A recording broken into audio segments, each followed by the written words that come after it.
बोलिए बाबे प्यारे लाल की जय।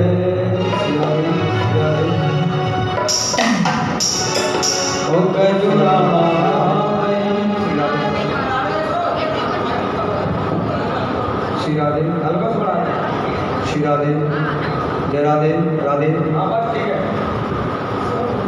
श्री राधे जय राधे श्री राधे। ओ करुणामय कृपामय मेरी दयामय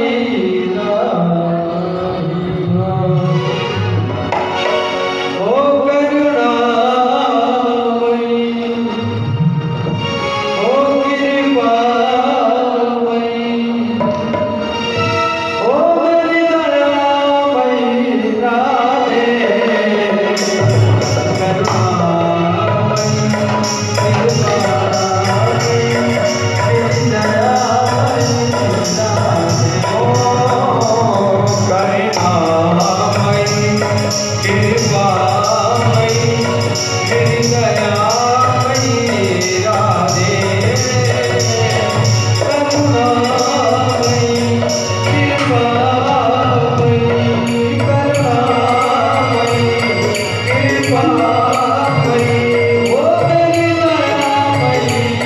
राधे।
श्री भागवत भगवान की है आरती।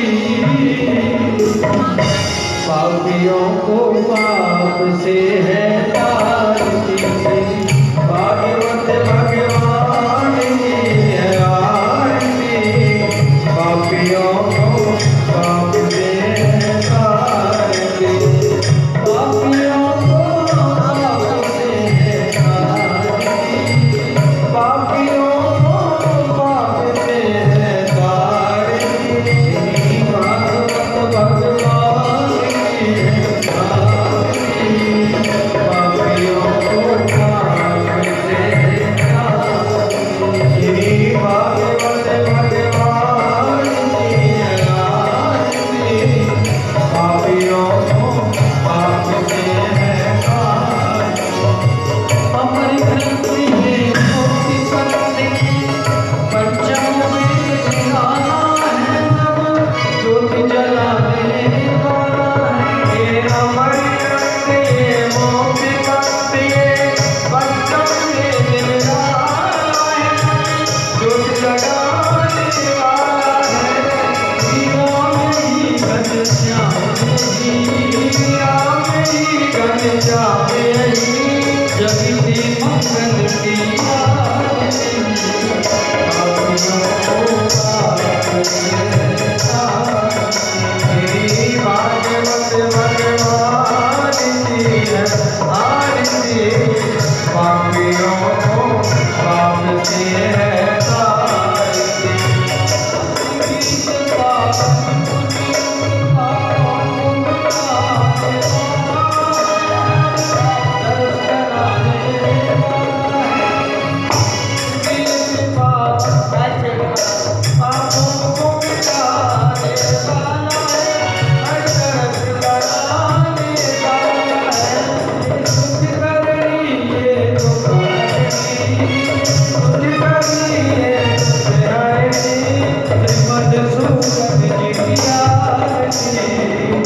पापियों को पाप से है तारती।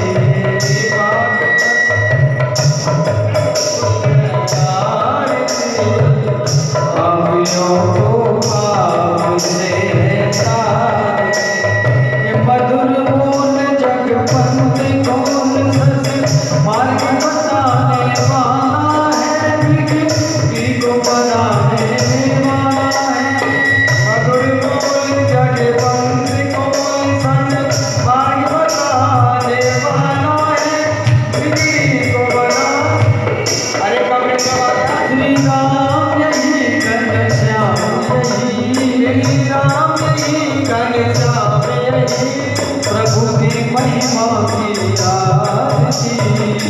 पापियों को पाप से है तारती। तेरी भागवत भगवान की है आरती। पापियों को पाप से हरे राम राम राम हरे हरे, हरे कृष्णा कृष्णा कृष्णा हरे हरे, हरे राम राम हरे हरे, हरे कृष्णा कृष्णा कृष्णा हरे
प्रयत्न देवास्तानि धर्माणि कृतकान्यो सन्नादे अनाथ महिमा ददन्ते भूमि काव्याः सन्ति देवा नाना सुगन्ध पुष्पाणि कालोत्पवानि च पुष्पाञ्जलिर्मया दत्त्वा गृह्णामो परमेश्वरः आवर्तता सद्योतिकाभ्यो नमः सादरं पुष्पाञ्जलि समर्पयामि। बोले भागवत भगवान की जय, श्री सुखदेव जी महाराज की जय, आज के आनंद की जय, परम पूज्य श्री व्यास जी महाराज की जय, परम पूज्य श्री रतनदास जी महाराज की जय, श्री शीतला मैया की जय।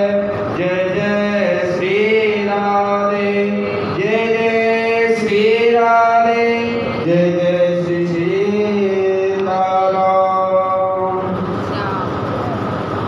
बैठिए सुनिए। अदानी हुए प्रिय संवेदन अपना अपना स्थान ग्रहण करके बैठिए सुनिए। ओम स्वस्ति गणाधिपतये नमः। ओम लक्ष्मी नारायणाभ्यां नमः। श्री सद्गुरुदेवाभ्यां नमः। श्रीमातृपितृगुरुचरणकमलेभ्यो नमः।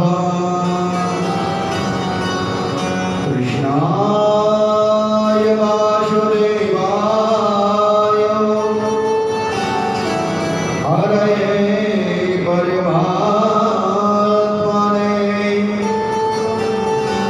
प्रणतक्लेशनाशाय श्रीगोविन्दाय नमो नमः।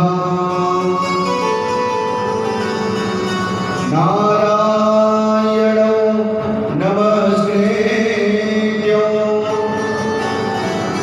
नरं चैव नरोत्तमं देवीं सरस्वतीं व्यासं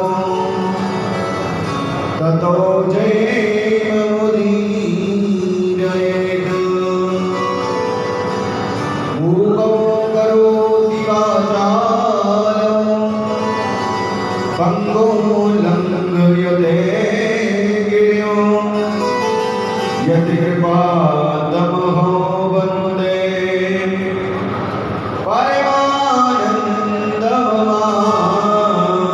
परमानन्दमाधवम्। जय जय श्री राधारमण,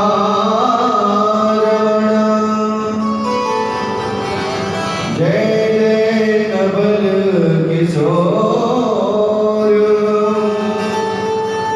जय गोपी चित चोर प्रभु, जय जय मातन चोर।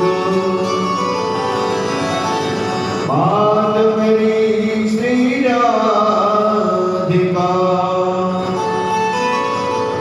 और पिता मेरो घनश्याम, इन दोनों के चरण में मेरा बारंबार प्रणाम।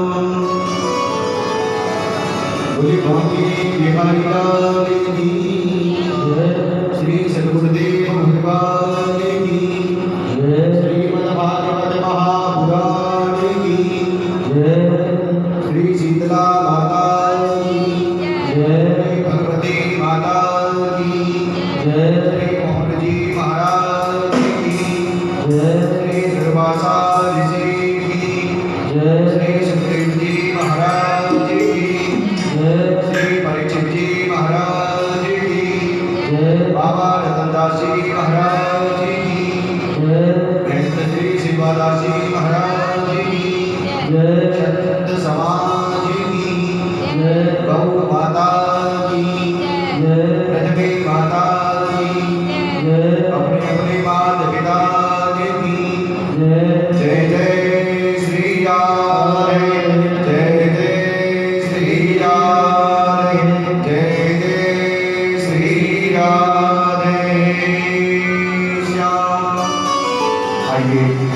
आज षष्ठम दिवस की छठे दिन की कथा प्रारंभ करते हुए अपने मन और वाणी को पवित्र करने के लिए प्रभु नाम संकीर्तन करते हुए कथा में प्रवेश करेंगे।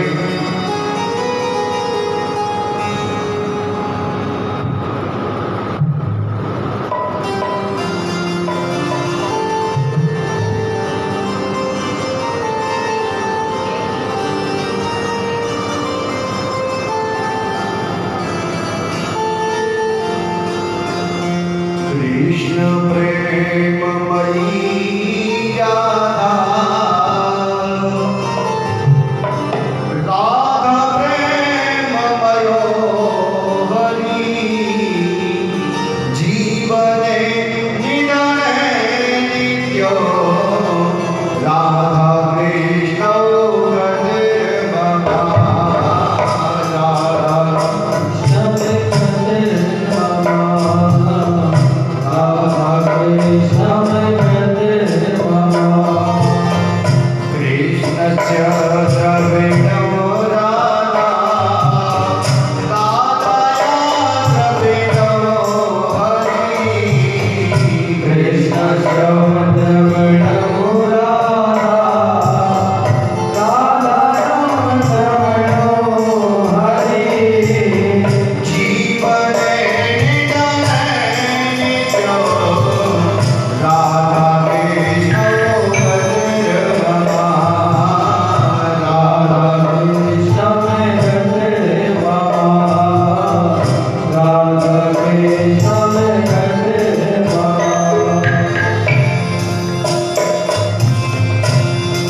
कृष्ण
कल आपने कथा श्रवण करी, सभी ने मिलकर के गिरिराज जी का पूजन किया,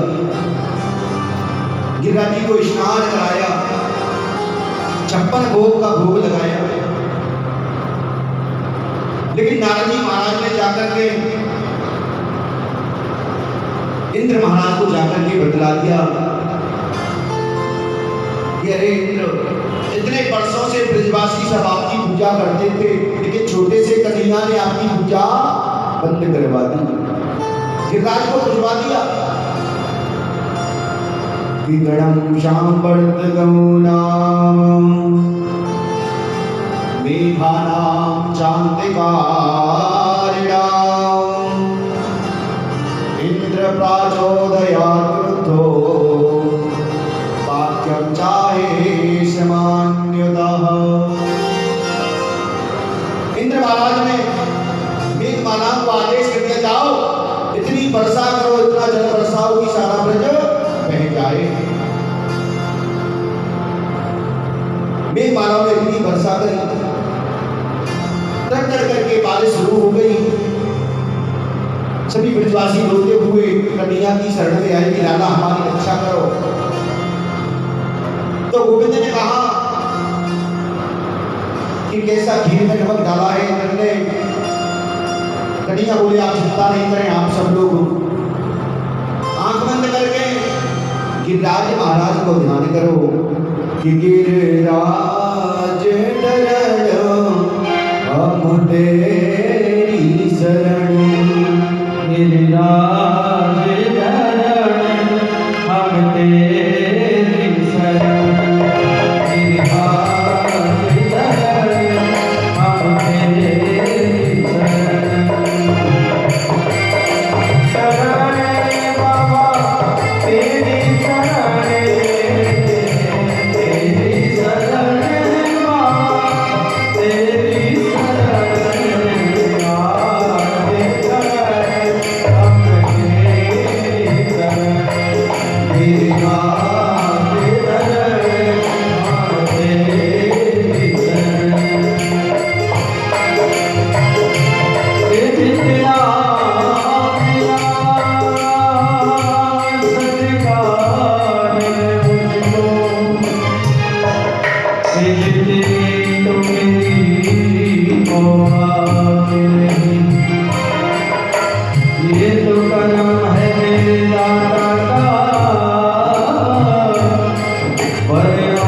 जैसे ही ब्रजवासियों ने नेत्र बंद करे तो मेरे कन्हैया ने बाएं हाथ की कंठ की उंगली पर गिरिराज जी को धारण कर लिया। बोले गिरवरधारी भगवान की।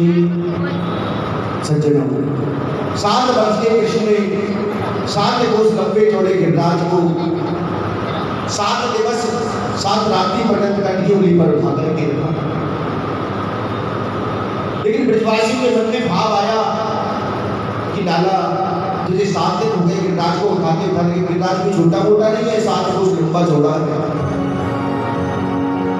सखा कहने लगे कि लाला फिर हाथ डूब गए होने को ऐसे होकर तू थोड़ा विश्राम कर ले, हमने लाठी लगा रखी है, हम इसको साथ लेंगे। लेकिन कन्हैया ने कहा कि तुम्हारी उंगली में इतनी शक्ति नहीं जो गिरिराज को धारण कर सकती, तुम्हारी लाठियों में इतनी शक्ति नहीं है। तो सखा कहने लगे कि तेने कहा सोची ये गिरिराज नहीं उठा रखे है, अरे हमने भी तो लाठी लगा रखी है। और जैसे ही कन्हैया ने थोड़ी सी उंगली को ढीला किया तो गिरिराज जी नीचे की तरफ आने लगे। सखा कहने लगे कि अरे लाला संभाल इसको संभाल। मेरे कन्हैया ने फिर से अपनी कंठी उंगली को लगा दी।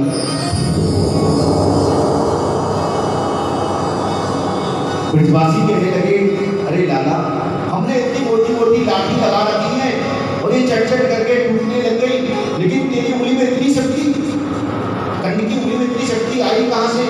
तो मेरे कन्हैया ने बहुत सुंदर बातें कही कि कछु माखन को बल बढ़्यो और कछु गोपन करी सहाय। श्री राधे जू की कृपा सो मैंने गिरवर लियो उठायो।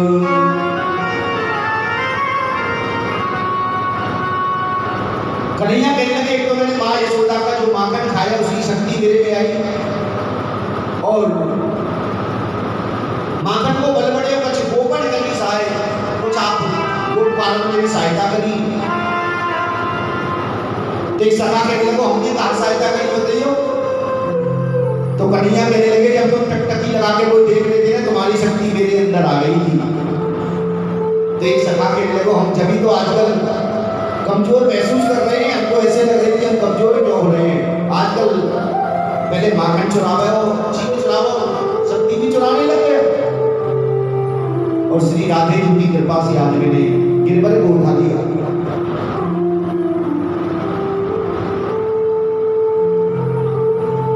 इंद्र महाराज ने गणों को भेजा, जाओ देखो ब्रज तो पूरा बह गया होगा, इतनी बारिश हुई है, इतना जल बरसा है, जाओ देखो। लेकिन वहां तो धूल उड़ रही है ब्रज में, तो जल गया कहां? तो मेरे कन्हैया ने सुदर्शन जी को बुलाया और आकर के चारों तरफ ब्रज में घेरा लगा दिया कि जो बाहर का जो जल है वो ब्रज में नहीं आएगा। और जो जल था उसको अगस्त मुनि ग्रहण करने लगे, क्योंकि राम जन्म में माता जानकी जी ने अगस्त मुनि को भोजन कराया। एक समय की बात है कि माता जानकी प्रभु श्री राम से कहने लगी कि हमारे यहाँ जो भी आता है बस थोड़ा सा भोजन करता है, मुझे आज तक कोई ऐसा ब्राह्मण नहीं मिला कि जो पेट भर के खाए। तो प्रभु श्री राम ने अगस्त मुनि को भेजा भोजन करने के। इतना भोजन किया कि माता जानकी जी भोजन कराते कराते थक गई।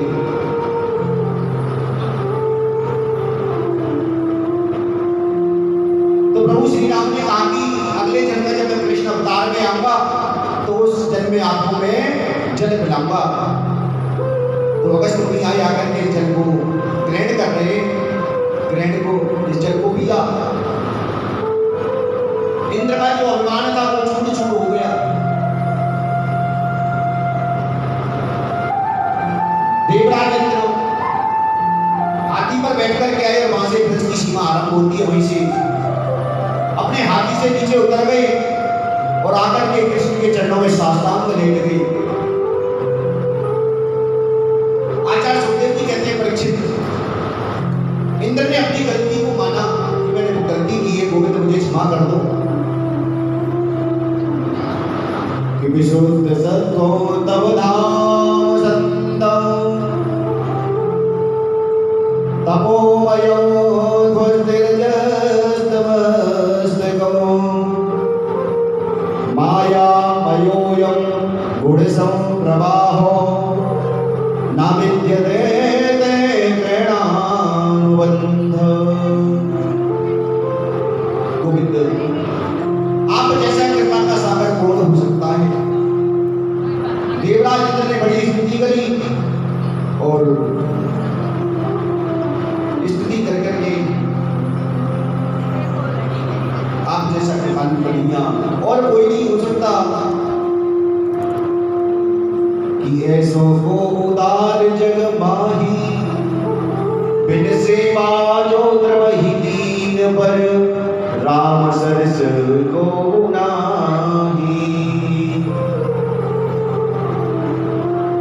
मेरे गोपाल, इतने कृपालुओं के इंद्र को क्षमा कर दिया, जाओ इंद्र तुमको क्षमा किया।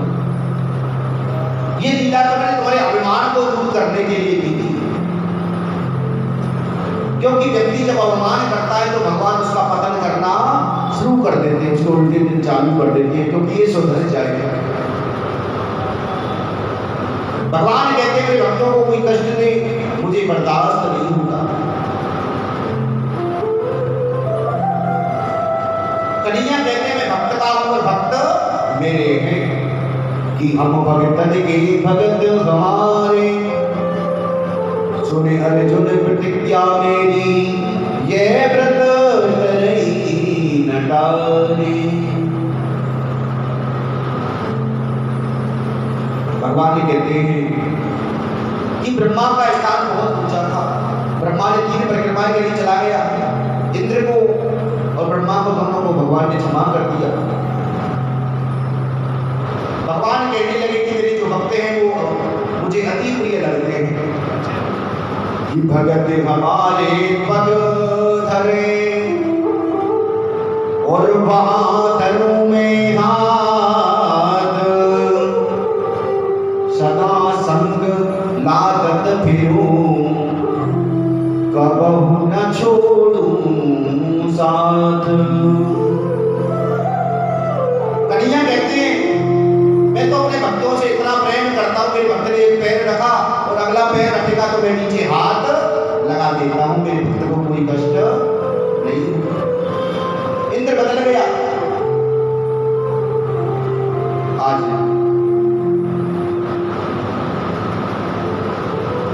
गौचारण करने के लिए कन्हैया प्रातः काल में सभी गोपाल सखा सब साथ में हैं, कहीं दूरी पर चले गए गाय चराते चराते।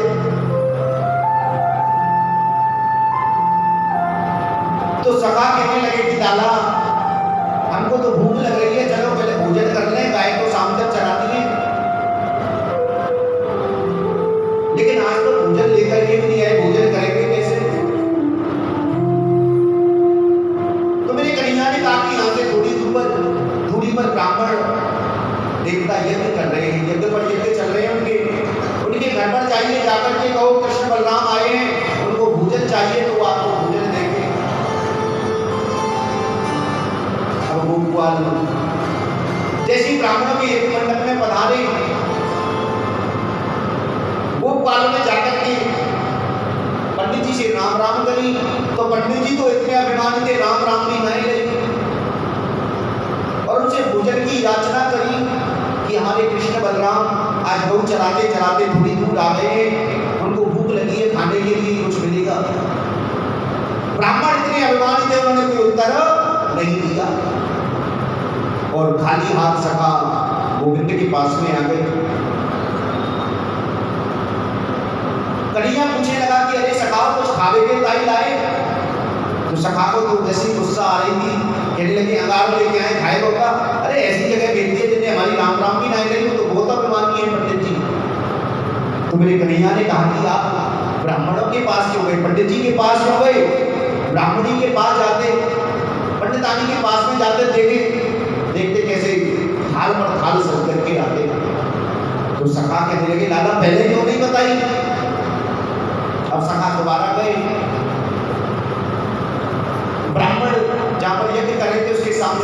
रोटियां थी।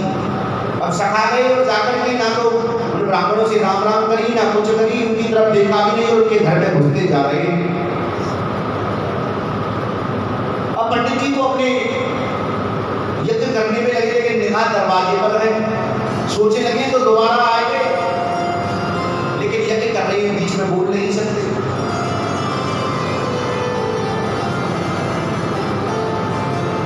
उनके घर में जैसे गए यज्ञ पत्नियों से, ब्राह्मण पत्नियों से जाकर के कहा कि आज कृष्ण बलराम गऊ चराते चराते थोड़ी दूर आ गए और उनको भूख लगी है, उनको खाने के कहीं कुछ मिल जाता तो अच्छा रहता। तो ब्राह्मण जी ने कहा कि आप थोड़ा बैठिए, थोड़ा इंतजार करो, यही बैठिए, हम भी आपके साथ भोजन बना करके लेकर के चलते हैं।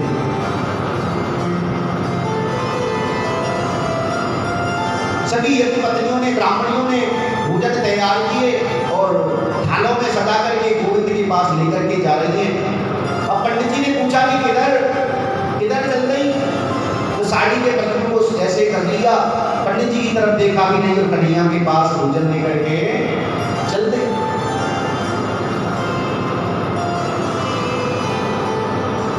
कन्हैया के पास गई, तेरी कन्हैया ने बहुत सुंदर स्वागत किया कि स्वागतम वो महाभाग आशिकाम करवाम क्यों जन्यो दिद्रिक्षिया प्राता ओ बपन्ना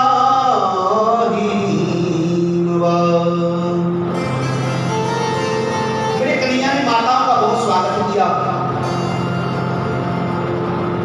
माताओं में आपका बहुत स्वागत करता हूँ। आप ब्राह्मण पत्नियों को मैं प्रणाम करता हूँ, आप बहुत बड़ी भाग्यशाली हैं। यज्ञ पत्नियां कहने लगी कि प्रभु कन्हैया आपके लिए भोजन लेकर के आई थी, भोजन बना करके आप इनको ग्रहण कर लेते तो अच्छा रहता। आज कन्हैया को गोदी में बिठा करके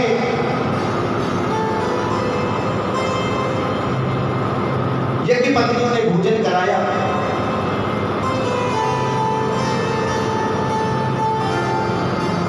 और भोजन कराने का तात्पर्य ये हुआ, प्रभाव ये हुआ गोदी में बैठाने का कि वो शुद्ध बुद्ध भूल गई। कन्हैया ने कहा कि अब आप अपने घर के लिए जाइए।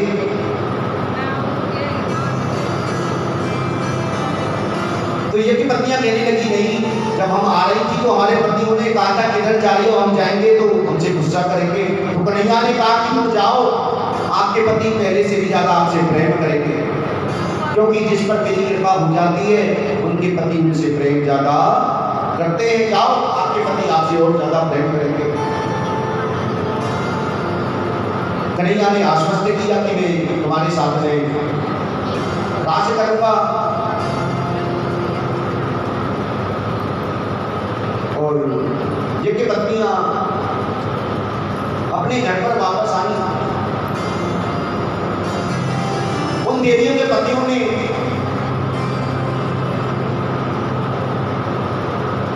प्रणाम किया अपनी पत्नियों को कि हम तो तुमको प्रणाम करने के योग्य भी नहीं है, क्योंकि हमारी तो सफेद दाढ़ी आ गई, सफेद बाल हो गए, लेकिन कन्हैया का कभी दर्शन नहीं कर पाए। हम तो इतने अभिमानी हैं और आपने अपनी गोदी में बिठा करके कन्हैया को भोजन कराया, उनका जीवन बदल गया। आइए प्रेम की चर्चा को आगे बढ़ाते हुए मेरे प्रभु की रासलीला का वर्णन करते हैं। रास पंचाध्यायी श्रीमद् भागवत कथा के पंच पुराण हैं।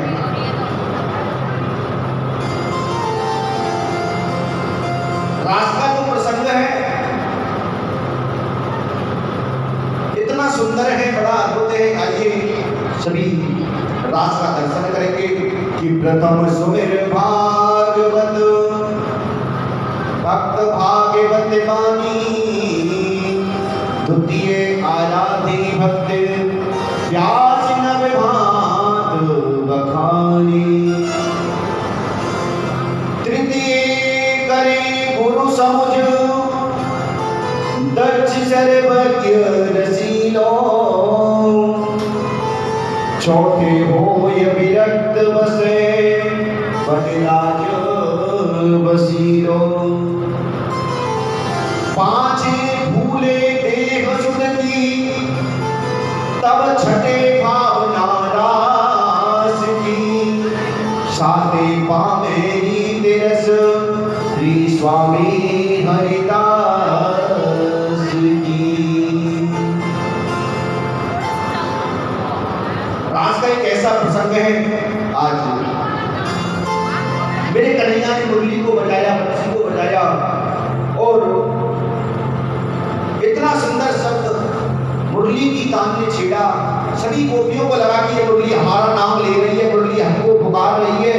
और ऐसी मुरली की धुन आज कन्हैया ने बजाई कि सभी गोपी जिस काम में जो गोपी लगी थी अपने काम को छोड़ करके और कन्हैया के पास दौड़ लगा था कि कन्हैया हमारा नाम पुकार रहा है, कन्हैया हमको बुला रहा है। और किस प्रकार से कन्हैया ने अपनी मुरली को बजाया।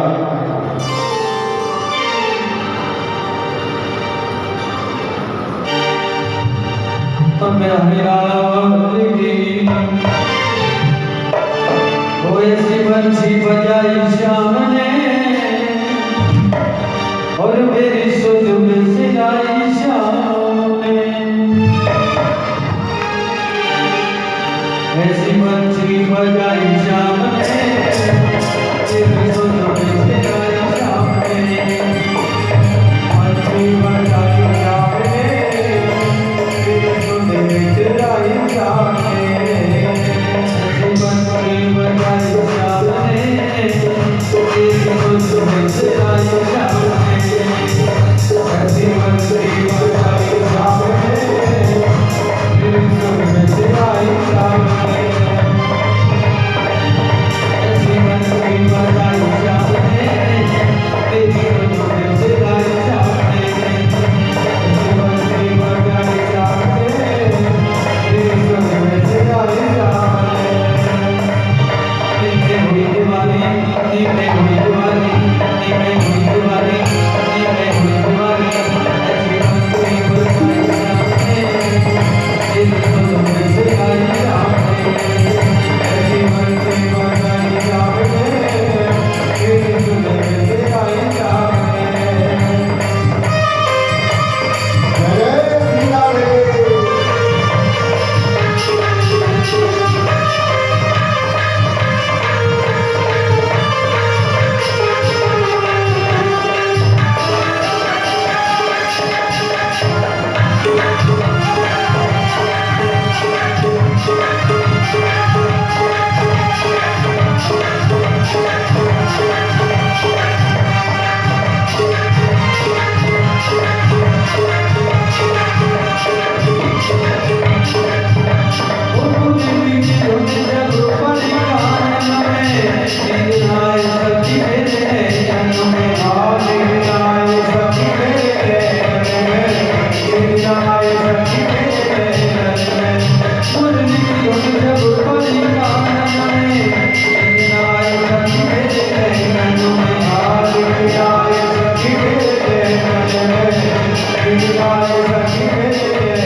आज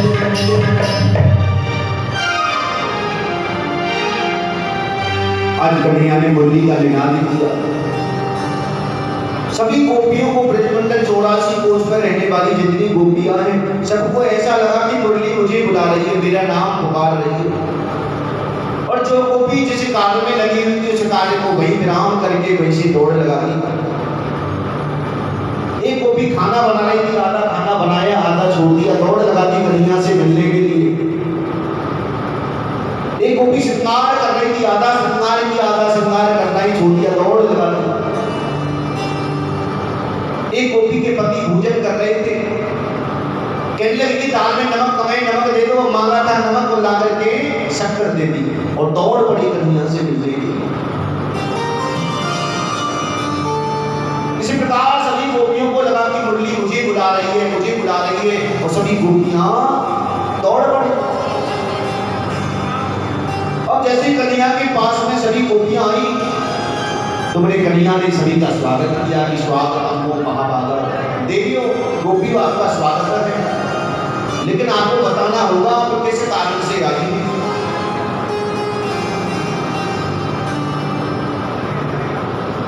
इस निर्जन वन में रात्रि में आपका आने का क्या कारण है? कि रजने सा घोर रूपा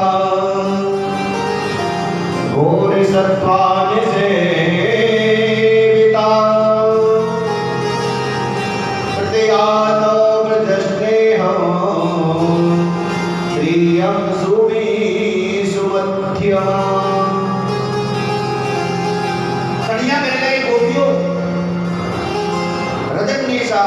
आपने रात्रि नहीं देखी होगी, चंद्रमा नहीं देखा हुआ, देख लिया, अब जाइए अपने घर के लिए। सभी गोपियां स्तब्ध रह गई, छोड़ते रह गई, क्योंकि मेरे प्रभु पहले बुलाते हैं और फिर ठोक पीट करके देखते हैं कि सच्चा है कि पक्का है। मेरे प्रभु परीक्षा दे रहे हैं कि गोपियों, तुमने अच्छा नहीं किया, रात्रि के समय में अपने अपने पतियों को छोड़ करके मेरे पास चली आई, ये कहां का धर्म है? कन्हैया कहने लगे कि तुम सब अपने अपने घर के लिए जाओ। कन्हैया ने कथा कही, गोपियों को समझाया कि पतिव्रता नारी थी और वह आंगन में बैठकर के चावल साफ कर रही थी, बीन रही थी। थोड़ी देर बाद उसके पतिदेव आए और आकर के उसके पैर पर अपना सर रख करके सो गए। वहां पर उसका बच्चा किलोल कर रहा था, खेल रहा था, और जहां बच्चा खेल रहा था उसके पास में अग्निकुंड था।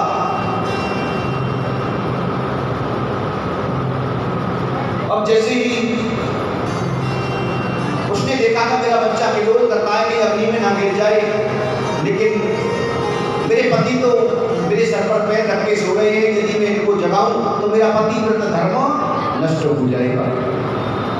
उसने अपने नेत्रों को बंद कर लिया कि चाहे मेरा बच्चा अग्निकुंड में गिर करके राख हो जाए, लेकिन मैं पतिव्रत धर्म को नष्ट नहीं करूंगा। ऐसा वो सोच ही रही थी कि बच्चा अग्निकुंड के पास में गया और उसमें गिर गया। 1 घंटे के बाद में जैसे उसके पति की नींद खुली, उसके पैर में से सर को हटाया तो खड़ी होकर के जैसी अग्निकुंड की तरफ गई तो देखा अग्नि में बच्चा किलोल कर रहा है, अग्नि में बच्चा खेल रहा है। क्योंकि जो अग्नि का जो धातक था, अग्नि की जो तपन थी, वो पतिव्रत धर्म के प्रभाव से शीतल हो गई, अपने बच्चे को दिखाता। तो कन्हैया कहने लगे देखो ये होता पतिव्रत धर्म, और तुम कैसी पतिव्रता हो, रात्रि में अपने पतियों को छोड़ करके मेरे पास चली आई, जाओ अपने पतियों के पास में जाओ। लेकिन एक गोपी कह रही कन्हैया ऐसी 2-4 कथा तो हम पे भी आ रहे हैं। एक गोपी कह रही कन्हैया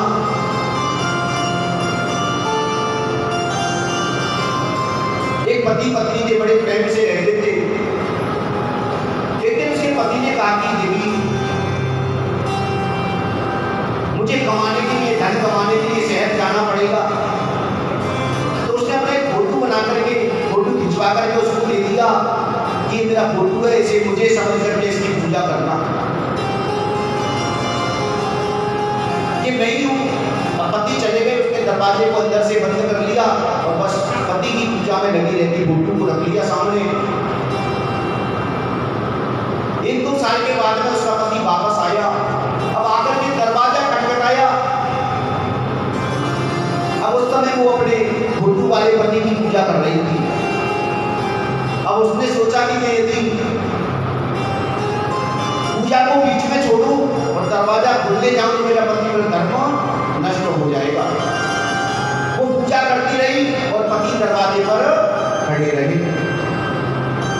तो गोपियों ने कहा, बताओ कन्हैया, उस गोपी को उसको जाकर के दरवाजा खोलना चाहिए या नहीं खोलना चाहिए? तो मेरे कन्हैया ने कहा, तो सीधी सी बात है, जब सच्चे के पति आते हैं झूठे के पति की पूजा करने का क्या आएगा, दरवाजा खोलना चाहिए। तो गोपियों ने कहा, कन्हैया आपने अपने मुख से कह दिया, क्योंकि अब तक हम जिन पतियों को पूछ रही हैं वो तो मिट्टी के पति हैं, सच्चे पति तो सबके आप हो। कि ऐसे बड़े को क्यों बरे जो जल में और मर जाए, बड़े बड़िए गोपाल जो जुड़ लो अमर वे जाय। ऐसे पति को करने से क्या फायदा जो कुछ समय बाद छोड़ करके चला जाए। अरे बनना है, पति बनाना है तो गोविंद को पति बनाओ जो सदा सदा साथ देता है। मीरा ने मेरे कन्हैया को पति बनाया। मीरा ने कहा कि मेरे तो मेरे घर गोपाल तू सिरोना बोई और जाके सिर बोर मुकुट मेरो पति सोई। मेरा पति तो कन्हैया है, मेरा कोई पति नहीं है। मेरे कन्हैया ने गोपियों को भावना को समझा, गोपी की जितनी भावना थी सबको समझ गई। और गोपियों ने कहा, जब आत्मा का साक्षात्कार आप हैं कन्हैया तो आपके बिना हम नहीं रह सकते। गोपियों की भावना इतनी सुंदर है। मेरे प्रभु उनके साथ में रास क्रीड़ा करने के लिए तैयार हो गई। दोने गोपी बिच बिच माधव, जितनी गोपियां इतनी कन्हैया बन गई और सबके साथ में गलगैया डाल करके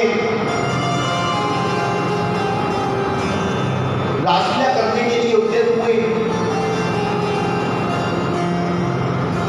अब कन्हैया जैसे ही गोपियों के साथ में रास रचा रहे थे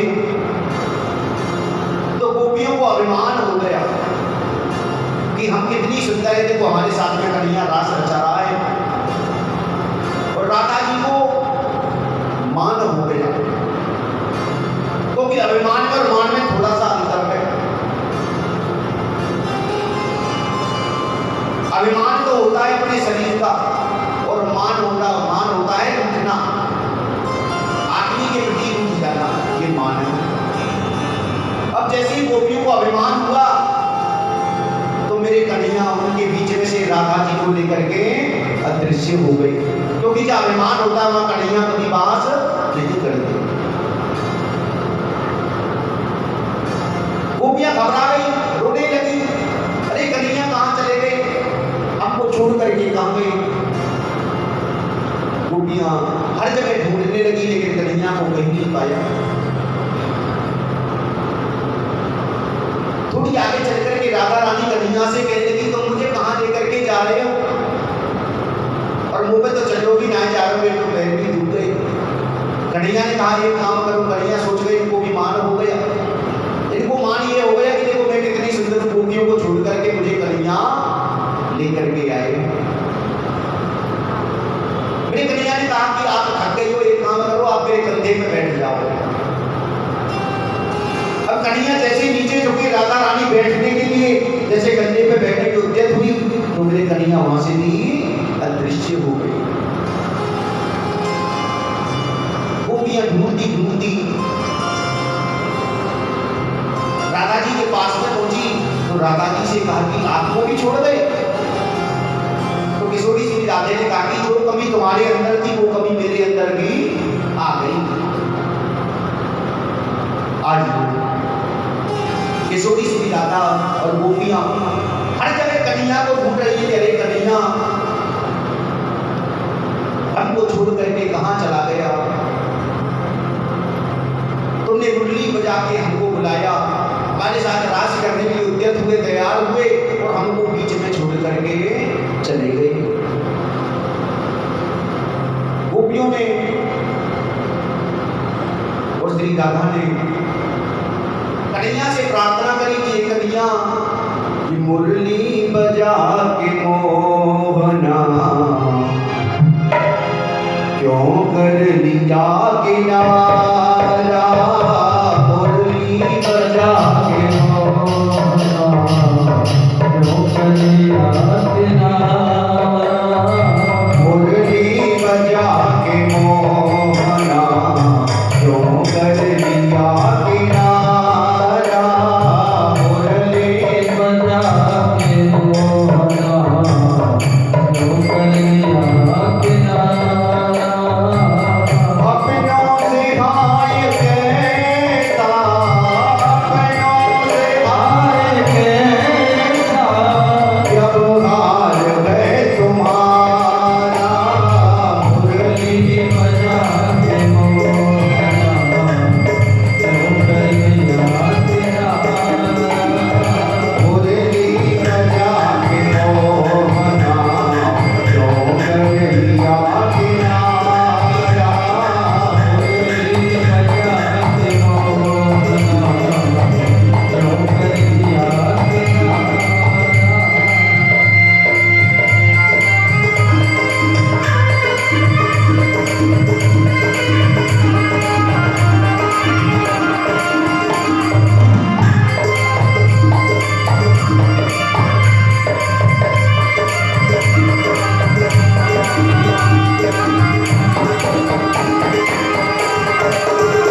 सभी गोपियों ने श्री राधा ने कन्हैया को खूब ढूंढा, कहीं नहीं मिले।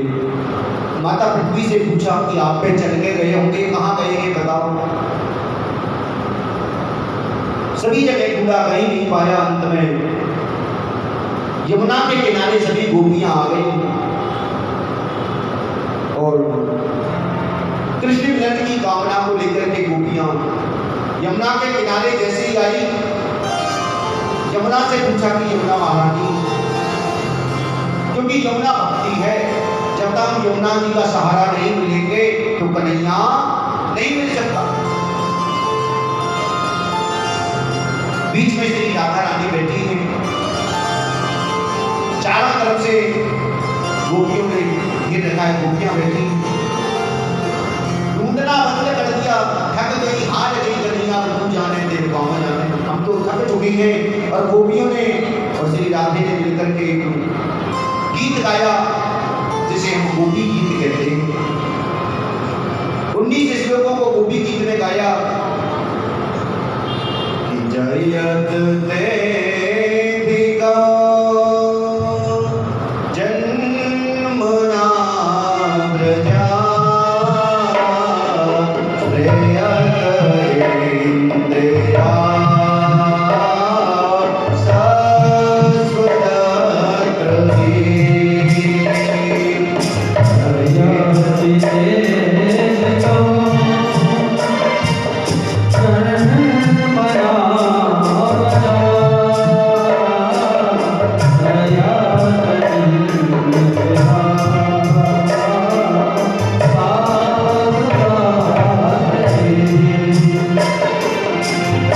श्रेयत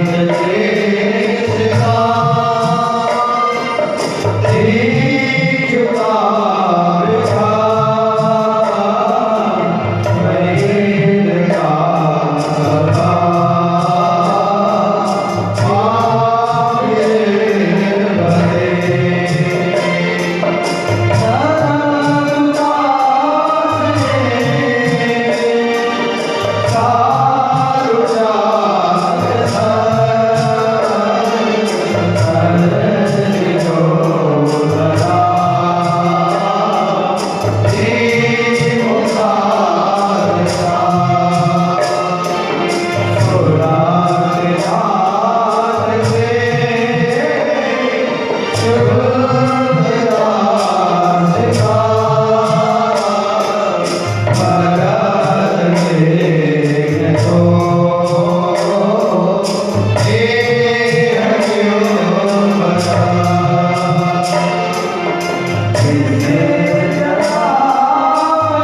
गोपियों ने मंगल गीत गाया, गोपी गीत गाया। गोपियों के मनोर भावों को दर्शन करने के लिए मेरे कन्हैया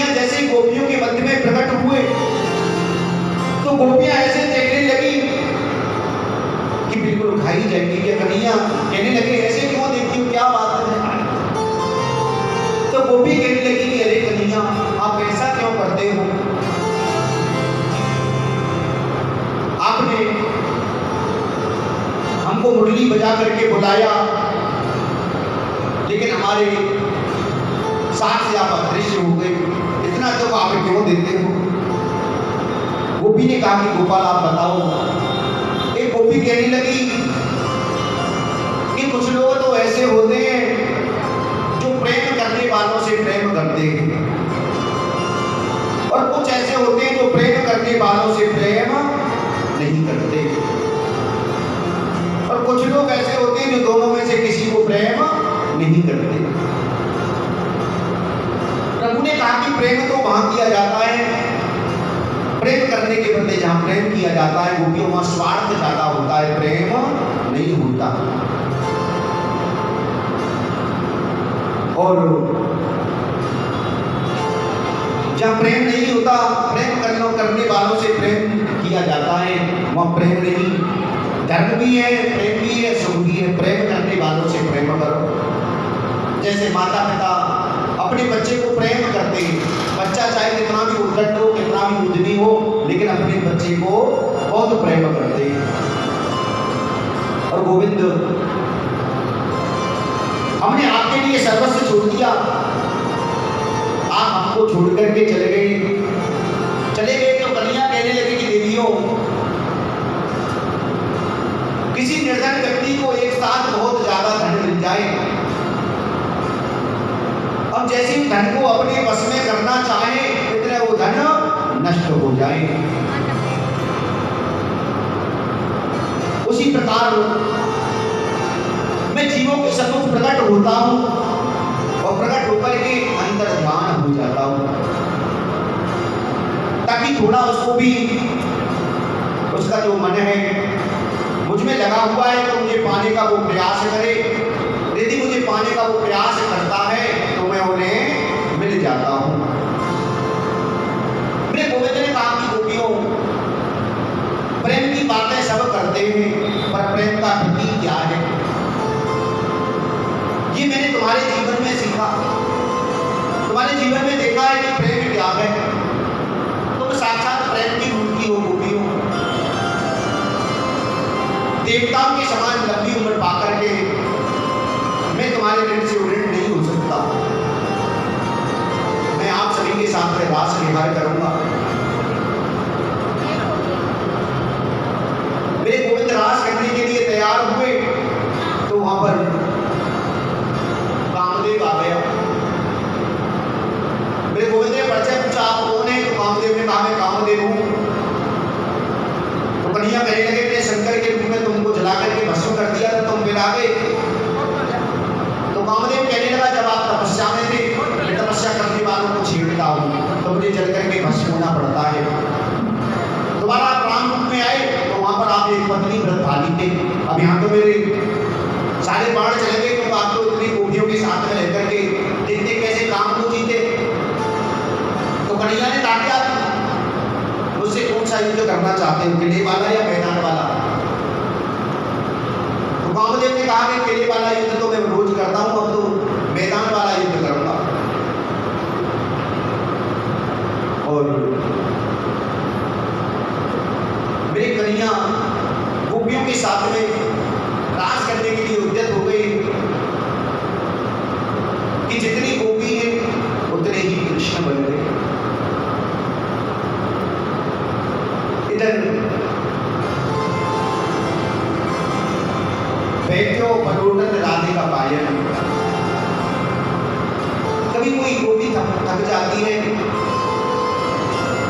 तो मेरी कन्हैया उसका हाथ पकड़ करके नृत्य करती है। दादाजी कहने लगे मेरे पैर दुख रहे तो मेरे कन्हैया पैर दबाने लगते। इसी प्रकार से रास रचा रहे हैं। और इधर भोलेनाथ को पता चला कि माता पार्वती से पूछा कि सच के कहाँ जा रही है। तो माता पार्वती ने कहा कि आज कन्हैया गोपियों के साथ में रास रचा रही हूँ, वही रास में जा रही हूँ। तो भोलेनाथ कहने लगे मैं भी चलूंगा रास में। तो माता पार्वती ने कहा कि वहां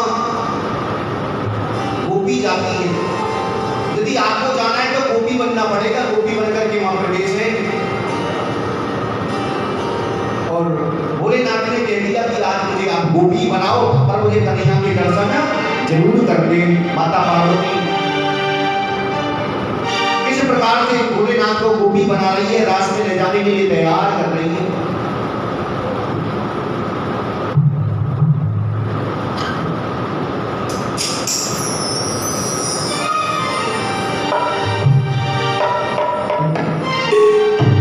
अरे तेरा भोले भंडारी बन के ब्रज लीला वृंदावन आए।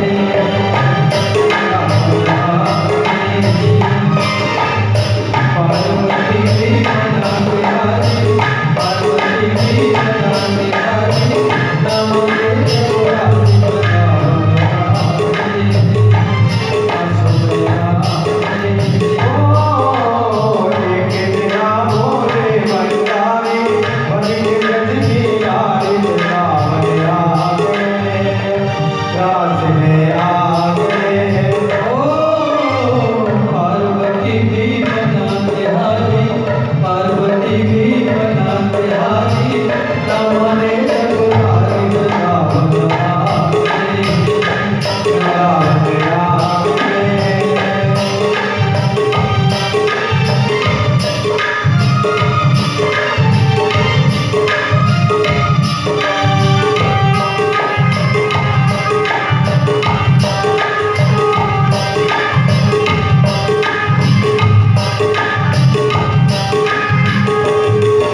गोपी बन करके आए और रास में रास का दर्शन किया, कन्हैया का दर्शन किया, तो भोलेनाथ का एक नया नाम और पड़ गया, क्या पता है?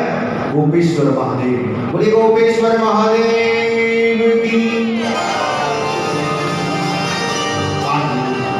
कन्हैया ने सभी के साथ में रासलीला की और इतनी गोपियों के साथ में रहकर के कन्हैया ने काम पर विजय पाई, काम को जीत लिया। इस रासलीला के प्रसंग को सुनने का तात्पर्य है कि रास के मंगलमय प्रसंग को सुनने से यदि हम अपने जीवन में उतारते हैं, चिंतन के द्वारा इस काम विजय को उन व्यक्तियों के हृदय में भक्ति देवी प्रकट होती है और अंत में गोविंद के चरणों की प्राप्ति हो जाती है। और हृदय का सबसे बड़ा रोग जो है वो काम है। यदि हम रासलीला का मनन करें, श्रवण करें, तो हमारे जीवन से जो काम है वो निकल जाता है। इधर आज नारद जी ने सोचा कि कन्हैया तो अपनी लीला करने में लगे हैं। नारद जी सीधे मथुरा गए कंस महाराज के पास में और जाकर के कहा कि महाराज, आप कृष्ण बलराम को कब मारोगे? तो नारद जी ने बतलाया कि मेरे पास में, नारद जी ने कहा कि तुम्हारे पास में शिव जी का धनुष है और धनुष यज्ञ का मेला अपने यहाँ पर रखो, परसों अपने यहाँ पर धनुष यज्ञ रखो, उसमें सभी को बुलाओ, उसमें कृष्ण बलराम को भी आमंत्रित करो। कृष्ण बलराम आएंगे, धनुष यज्ञ देखने में लगे रहेंगे, धोखे से उनको मरवा देना, तुम्हारा शत्रु भी बढ़ जाएगा, काम हो जाएगा। नारद जी ने कहा मैं कुछ नहीं सुनना चाहता, मैं तो परसों सुनना चाहता हूँ कि कृष्ण बलराम आपने मार दिए, मुझे कुछ नहीं पता। नारद जी महाराज ये कहकर के सीधे वृंदावन की तरफ चल दिए और कृष्ण बलराम दूध चढ़ा करके लौट रहे थे। नारद जी मिल गए रास्ते में। नारद जी कहने लगे, अरे कन्हैया, कंस को कब मारोगे? कन्हैया कहने लगे, हम कौन मारने वाले, कौन बचाने वाले, जीव जैसा कर्म करता है उसका जो फल है उसे भोगना पड़ता है। लेकिन जो कंस का जो अभिमान का जो बड़ा है, कर्मों का जो बड़ा है वो भर चुका है, उसका अंत समय अब नजदीक है। नारद जी ने कहा, कन्हैया मैं कछु नहीं जानूं, मैं तो परसों के विजय जानूं, परसों मुझे सुन लेनी चाहिए कि कन्हैया ने कंस को उद्धार कर दिया। तो कन्हैया कहने लगे, वहां कहा कह के आए हो ये बताइए, वहां मेरे बारे में कह के आए हो कृष्ण बलराम को कब मारोगे, यहाँ उनके बारे में? तो नारद जी कहने लगे, प्रभु आप सब जानते हो, आप अंदर ही आगे ही आपको क्या होगा। आज प्रातःकाल होते ही कंस महाराज ने अक्रूर जी को बुलाया, क्योंकि जो अक्रूर जी हैं वो कृष्ण के काका हैं, क्योंकि यदि इनके काका लेने जाएंगे तो कृष्ण बलराम को जरूर लेकर के आएंगे, और किसी को भेजेंगे तो कोई लाए या न लाए, लेकिन अक्रूर जी जाएंगे तो जरूर लेकर के आएंगे। अक्रूर जी को बुलाया कि अक्रूर जी आपको वृंदावन जाना है और कृष्ण बलराम को लेकर के आना है। अक्रूर जी ने सोचा ये भावना कैसे इनके मन में आई, तो अक्रूर जी ने पूछा क्या कार्य है, क्यों लाना है? तो कंस ने कहा कि मेरे यहाँ पर परसों धनुष यज्ञ का मेला है, धनुष यज्ञ का आयोजन रखा गया है, कृष्ण बलराम को लेकर के आओ, उसके बाद में सारा कार्य हमारा है। कृष्ण बलराम या धनुष यज्ञ देखने में लगे रहेंगे, हम उनको धोखे से मारते हैं। अक्रूर जी सोचने लगे कैसा विकृष्ट पापी है, लेकिन मुझे जाना पड़ेगा, यदि नहीं गया तो ये मुझे मार डालेगा, ऐसा पापी। प्रातःकाल होते ही अक्रूर जी ने अपने रथ को सजाया और रथ को वृंदावन की तरफ कर दिया। मथुरा से वृंदावन पहुंचने में ज्यादा से ज्यादा 15 मिनट का समय लगता है, लेकिन अक्रूर जी को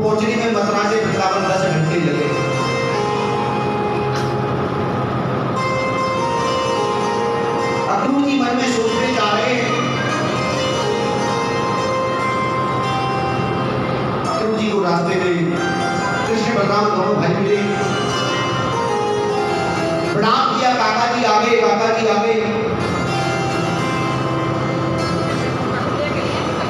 तो अक्रूर जी कहने लगे कि आपको मेरे साथ मथुरा चलना है। तो कन्हैया कहने लगे वो मुझे सब पता है, लेकिन इन मेरे सखाओं के सामने, गोपियों के सामने ये मत कहना कि तुम मुझे लेने आए हो और कंस मामा ने मुझे मारने के लिए बुलाया है। अक्रूर जी को लेकर के कृष्ण बलराम महल में गए। रात्रि में सभी ने बैठ कर के भोजन किया। नंद बाबा ने अक्रूर जी से पूछा कि अक्रूर जी किस कारण से आपका आगमन हुआ है? तो अक्रूर जी कहने लगे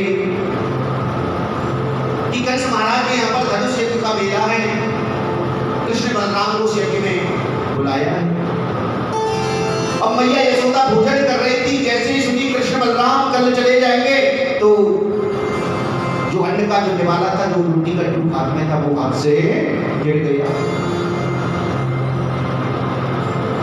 मैया ने बार बार मना करी, तो नंद बाबा ने कही कि कृष्ण बलराम थोड़े बड़े हो गए, वो बाहर निकल नहीं दिया करो, और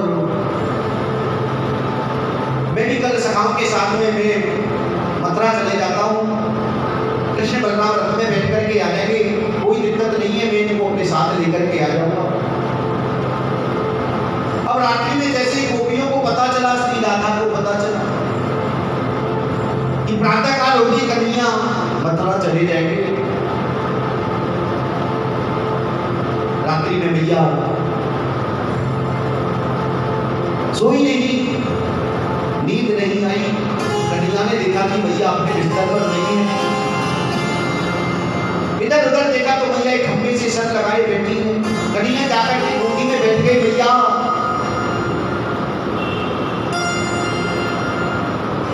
मैं परसों वापस आ जाऊंगा।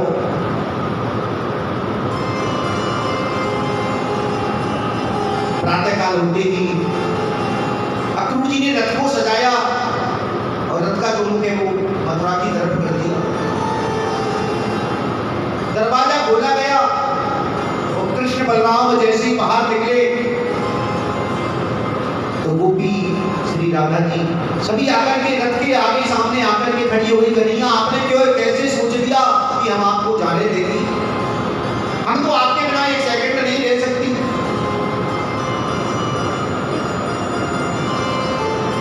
एक गोपी तो रथ के आगे ले गई, कन्हैया यदि आपको जाना है तो हमारे ऊपर से रथ को चला करके ले जाओ, लेकिन हम आपको नहीं जाने देंगे। आपने जाने की कैसे सोच लिया? हम आपके बिना कैसे रहेंगे? कन्हैया ने कहा कि गोपियों में भी तुम्हारे बिना नहीं रह सकता, लेकिन मेरा विश्वास करो, मैं परसों वापस आ जाऊंगा। कृष्ण बलराम रथ में बैठ गए। जैसी थोड़ी आगे बढ़े तो मैया यशोदा आई। कृष्ण बलराम रथ से उतरे कि मैया हम परसों आ जाएंगे, हमारा विश्वास कर, तू धैर्य धारण कर।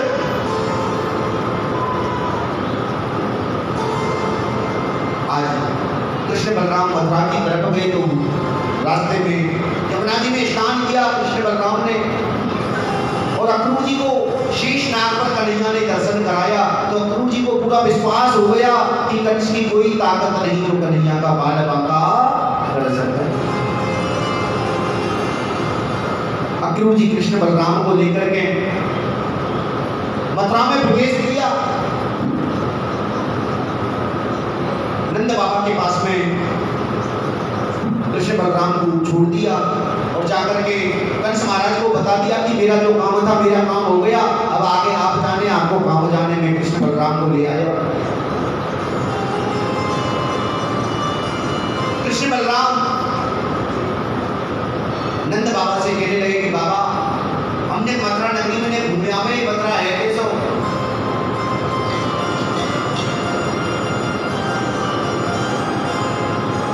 मथुरा में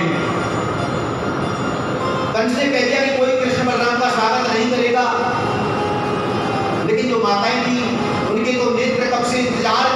कब कृष्ण बलराम हमारे यहाँ आए, हम दर्शन करें।